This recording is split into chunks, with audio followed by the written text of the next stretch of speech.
ഞാൻ ഇടയ്ക്ക് ബ്രേക്കിൽ ആവും, ഇടയ്ക്ക് ഞാൻ ബ്രേക്കിൽ നിന്ന് വരും, വീണ്ടും ബ്രേക്കിൽ പോകും. ഇതൊരു ബ്രേക്ക് വ്ളോഗ് ആയിട്ട് മാറുകയാണോ എന്ന് എനിക്ക് സംശയമുണ്ട്. എന്റെ കൊളസ്ട്രോൾ ഒക്കെ ബോർഡർ ലൈനിലായി. ഇന്നലെ എന്തോ ഞാൻ പോയി ടെസ്റ്റ് ചെയ്തായിരുന്നു. റൈറ്റ് ഹാൻഡ് ഭയങ്കര പെയിൻ ആയിരുന്നു 2 ദിവസമായിട്ട്. അറ്റാക്കിന്റെ വേദനയാണോ എന്നൊക്കെ വിചാരിച്ചു. ഞാൻ സലൂണിൽ ഇരുന്നപ്പോൾ സ്റ്റൈലിസ്റ്റ് ഉണ്ടല്ലോ, പുള്ളി ഇങ്ങനെ പറഞ്ഞു, ഗോപൻ എന്നാണ് പുള്ളിയുടെ പേര്. ഗോപൻ ഇങ്ങനെ പറഞ്ഞ് ബ്രോ ECG എടുക്കണം നല്ലതാണ്, അങ്ങേരെ എന്നെ കുറച്ചുകൂടെ പേടിപ്പിച്ചു. ഞാനാണെങ്കിൽ ഓൾറെഡി അങ്ങനെ സംശയത്തോടെ ഇങ്ങനെ ഇരിക്കുകയാണ്, അറ്റാക്ക് അയ്യോ.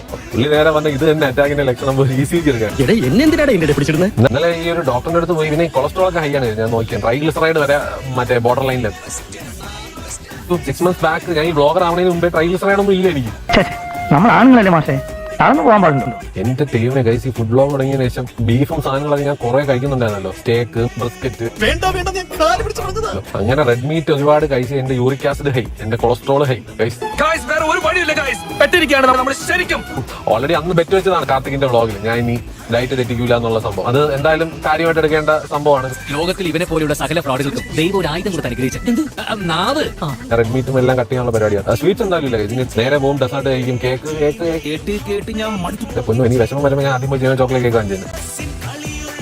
സർപ്രൈസിംഗിലി ഞാൻ ഇത്രയും ഷുഗർ കഴിച്ചിട്ട് എനിക്ക് ഷുഗർ ഇല്ല.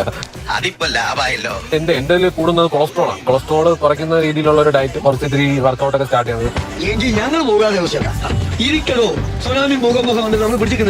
ആദ്യം ഞാൻ എന്റെ ഹെൽത്ത് ഒന്ന് നേരെ വഴിക്ക് കൊണ്ടുവരട്ടെ, ഈ ജിമ്മിൽ ചേരണമെന്നൊക്കെ ഉണ്ട്. സോ ഇതൊക്കെയാണ് ഇപ്പൊ എന്റെ പ്ലാൻ.